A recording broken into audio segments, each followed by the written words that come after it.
Oh, this one's a good one. You're gonna want to see this sailboat. Hi, I'm Joe, and welcome to MotorCity Boat Werks.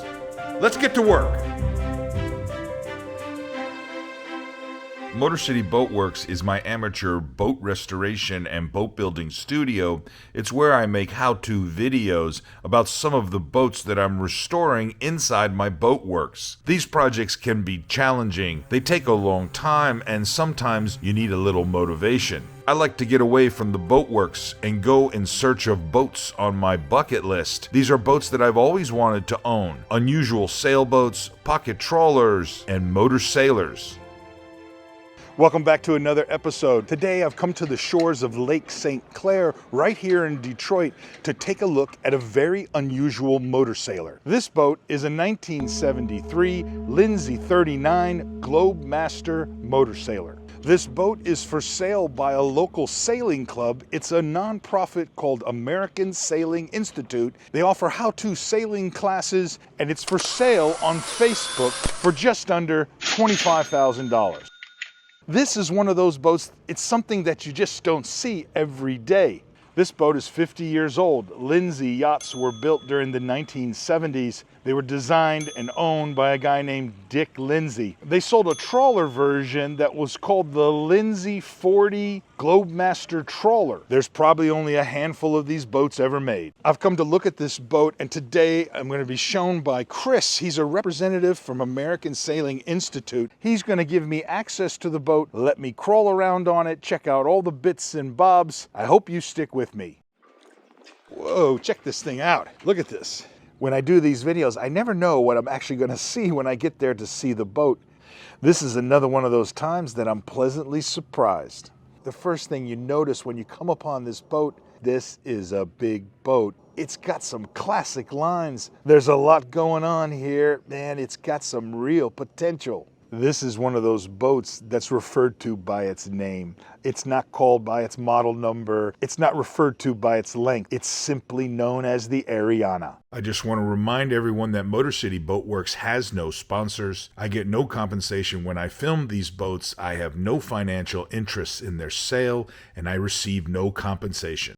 The Ariana is 38 feet long, 8 inches. The beam is just over 11.5 feet. The draft is 3.5 feet. Online information says this boat displaces about 14,500 pounds, but Chris tells me the boat weighs at least 16,000 pounds. There's also some information that the ballast is supposedly 1,500 pounds, but in reality, it's got to be much more than that. The boat has a shoal draft keel. Best guesstimate, the sail area is approximately 400 square feet, rigged as a masthead sloop. At 50 years old, this boat has a few wrinkles. Hey, we all do. Older boats always need a refit. They always need updated systems. There's going to be cosmetic blemishes. There may even be a few leaks. These old boats were built at a time when fiberglass boat building was in its infancy. They tend to be heavy and overbuilt,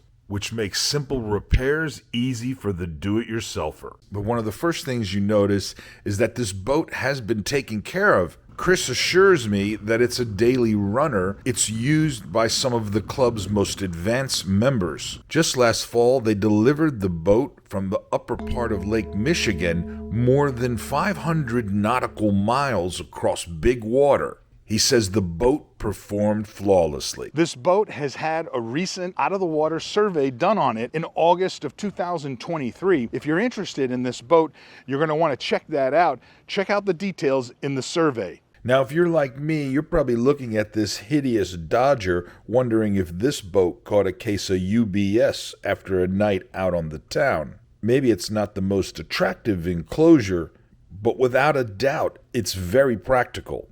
I want to tell you, I recently saw a picture of one of these boats down in South America, and it had been refitted with some type of a hardtop. To me, this is a testament to the potential of how far this boat could go. The bimini cover is in excellent condition. You can say what you want about its looks, but it allows for a comfortable helm station. There's plenty of room, well over 6.5 feet of headroom. You could have a party in the cockpit. This center cockpit configuration gives you a high vantage point and allows you to see everything through the windshield. This boat comes with roller furling on the headsail and the mainsail.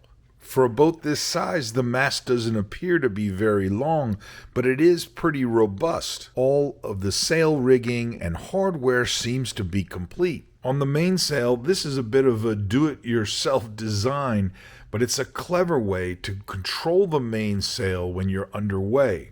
This boat comes with a roller furling mainsail, a roller furling headsail, and a spinnaker. There's no question that this boat is a little wide in the stern, but that accommodates the very large aft cabin, and it really creates some opportunity on the aft deck. I just want to show you this. One of the things I just love here, check out the stern of the boat. Look how big this aft deck is. This is the aft cabin right here. This is the aft deck. You've got a little swim platform there. Plenty of real estate. If you had a pair of dinghy davits on the back here, you would be able to carry any sort of adventure dinghy you needed. I'm anxious to see this aft cabin and want to see what it looks like. One of the things I really like, check out the wide side decks. These side decks have to be at least, I don't know, maybe 16, 18 inches wide. Plenty of room. I don't know, call me crazy, but there's something about this boat, maybe because it's not a normal classic sailboat, just seems like an amazing adventure platform that you could take to far off places and then explore to your heart's content. One of the reasons I like these Motorsailor boats is they offer a different configuration than what you normally find, say, in a classic sailboat. Often classic sailboats are very narrow, and the accommodations are typically a V-berth forward, a small head, maybe a hanging locker, and a galley right under the companionway steps. But on this boat, you have a dedicated sitting and dining area, a galley on the starboard side, 2 heads, one of which has its own standing shower. The engine is amidships in the mechanical room. There's 4 feet of headroom inside there. It has to be at least 8 feet wide. The forward V-berth, while a little bit narrow, has plenty of headroom, but it's the aft cabin that really sets this boat apart. It's enormous. All right, I think what we want to do is we get on board the boat and start checking this thing out. I want to get down inside and see what exactly is going on. This thing looks amazing. Let's go down and check it out. It's a proper companionway, a little bit steep getting down. Check it out. One of the reasons that I wanted to show this boat is because it has what I think is an unusual configuration. It's almost like a trawler, but it has a classic sailboat feel to it. This is just forward of the midships helm station. You got a dining setting on the port side over here. Starboard side is a galley. The stove is electric. This boat comes with a 120 volt main shore power system, as well as a 12 volt DC system. It also has a generator on board. There are 2 diesel fuel tanks at about 60 gallons each for a total of 120 gallons, accessible through various lockers, and this one's under the dinette table. This is one of the diesel fuel tanks right here. At the bow of the boat is a typical forward cabin. This is the forward V-berth. But it has an ensuite head. There's 2 heads on the boat. This one is just a toilet and a sink, but it's accessible from the galley salon area and also from within the V-berth. Check this out. So we're moving aft here. Oh, check this out. This is going to be your ice box right here. Look at this monster. Whoa. Wow, this is a very, very impressive space. It has some sort of a cold plate inside there. Very large. This is, it is insulated.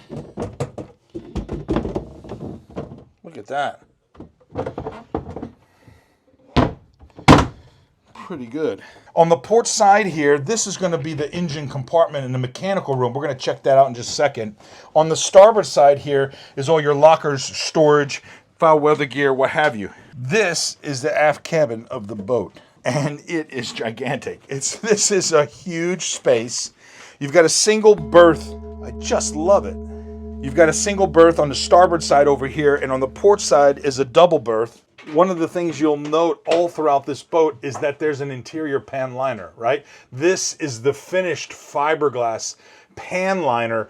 It's on the interior of the boat, so there's no bare fiberglass exposed. There's a lot of potential in this aft cabin, primarily because it's so big. It has over 6-foot headroom. The storage and all the lockers are a nice feature. For a do-it-yourselfer, I think there are some options to join these two berths into a massive sleeping area. From this cabin, these companionway steps lead back up into the center cockpit. Behind this door is another ensuite bathroom. And this is what I'm talking about.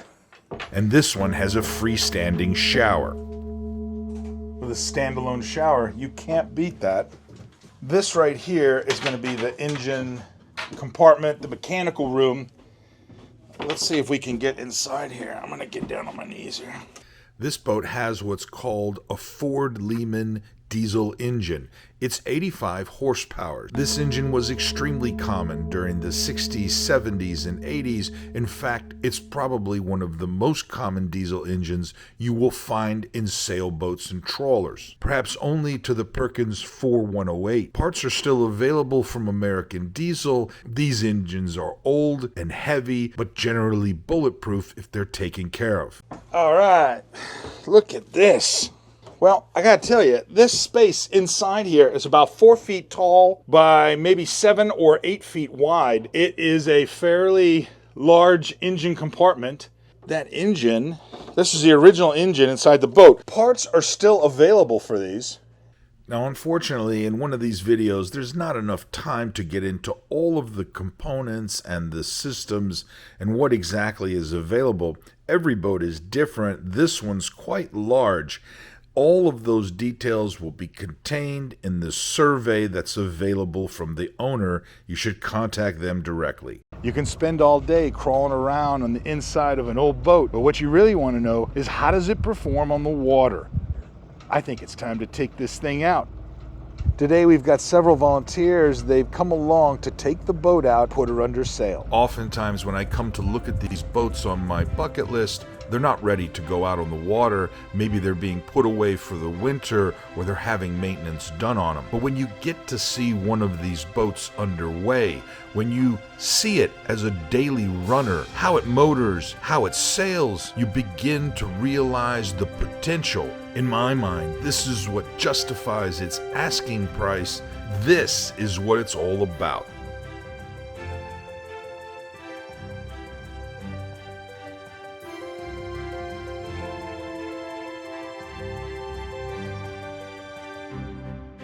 If you're interested in this boat, if you need to get more information, I'll leave the contact information for Chris and the American Sailing Institute in the description for this episode. You can contact them directly and find out everything you need to know. Look, it's an old boat. It's 50 years old. There's no question there's probably some maintenance and some projects that need to be done. Not to mention some of the systems need to be modernized and brought up to date. But this boat has a lot going on for it. The design, the heavy-duty 70s build quality, it's one of those classics that I think has some tremendous potential. If you're looking for a boat, a platform to begin your next cruising adventure, I think this is something you're going to want to check out. So let's summarize. The Ariana is a 1973 Lindsay 39 Globemaster Motorsailer. It comes with a roller-furling mainsail, roller-furling headsail, and a spinnaker. It's powered by an 85 horsepower Ford Lehman diesel engine. It's a daily runner. It's for sale for just under $25,000. All profits from the sale of this boat go towards American Sailing Institute, an educational 501c3 organization. If you enjoyed this episode, do me a favor, hit the like button and leave a comment below. You can message me on the email on my website or on the homepage of my YouTube channel. Thank you so much for supporting the channel. We'll see you soon. Stay motivated. Talk about the greatest retirement job, chasing a sailboat in a dinghy. I just love it.